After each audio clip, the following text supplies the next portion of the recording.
Comme vous, j'ai une vie trépidante. Des fois, j'enlève mes chaussures au cinoche. Ou alors, il m'arrive de traverser un passage piéton que je trouve un peu long au moment exact où le feu devient vert.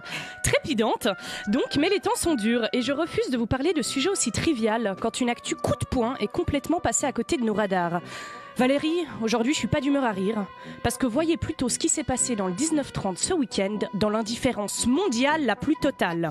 Le fait de réutiliser d'anciens calendriers. Pour 2025, vous pouvez ressortir votre exemplaire de 2014, tout comme il y a 11 ans, le 1er avril par exemple, tombera un mardi en 2025. C'est ça ? Attends, les jours de la semaine tombent cette année sur les mêmes jours de la semaine il y a 11 ans ? Mais faut en faire des articles, des flash infos, des TikTok. Enfin, faut prendre un temps d'antenne pour prévenir de l'insoutenable indifférence à ce sujet.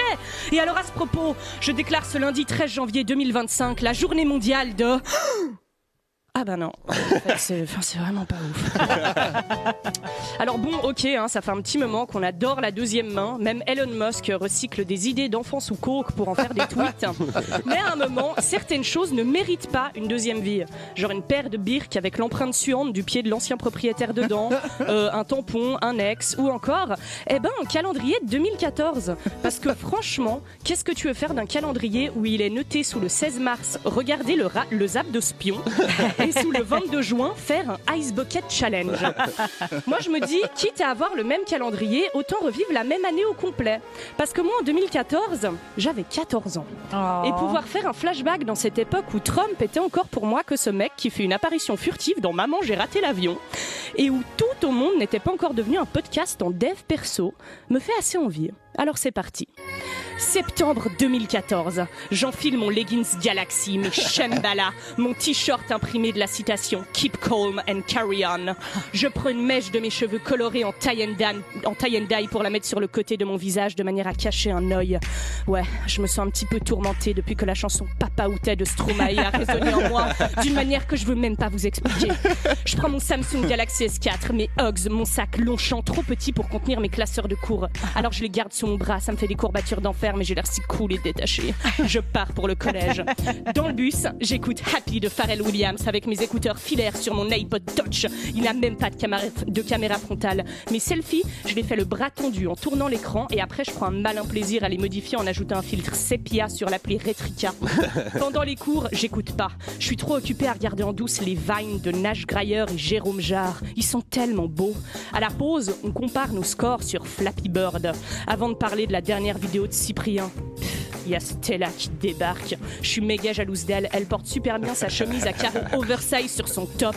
Et en plus, elle a toute la gamme des rouges à lèvres Baby Lips de Maybelline. À l'approche des fêtes, je suis un peu morose parce que mon crush de l'époque a répondu qu'il n'était pas intéressé par moi quand je lui ai posé la question de manière anonyme sur l'application Ask FM. Heureusement, je pense que pour Noël, mes parents vont m'offrir des chaussures compensées ou des casques Beats. Ça passe crème. Ouais, on est en 2014, alors je dis l'expression ça passe crème. Mon frère est trop un loser. Il passe tout son temps à jouer à Minecraft. Et sa passion dévorante pour Laurent Ruquier et toute l'équipe des grosses têtes commence à inquiéter tout le monde.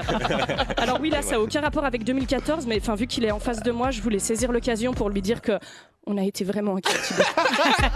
Avril, rien ne va plus. Je viens d'apprendre que l'expression swag signifie en réalité secretly we are gay. Je suis à 2 doigts d'ouvrir un blog Tumblr pour y mettre des photos en noir et blanc avec des descriptions de poèmes de Baudelaire que je comprendrais même pas. Période de fin d'année. Je suis censée réviser, mais j'alterne entre jouer à Fruit Ninja et écrire des statuts Facebook assez vagues pour attirer de l'attention sur moi. Tout ce que j'attends, c'est les prochains épisodes de Pretty Little Liars pour pouvoir savoir qui est A. Et je décide que pour l'année prochaine, ma résolution est simple. Je ne suivrai plus qu'un adage au monde. YOLO. Voilà. Bon alors si vous avez pas compris, vu que la moyenne d'âge autour de la table c'est 40 ans, ça veut dire que j'ai bien fait mon travail. Bon du coup les calendriers identiques, ça vaut le détour seulement si on se remet en condition. Et d'ailleurs actu, en 2053, le calendrier sera de nouveau le même qu'en 2025.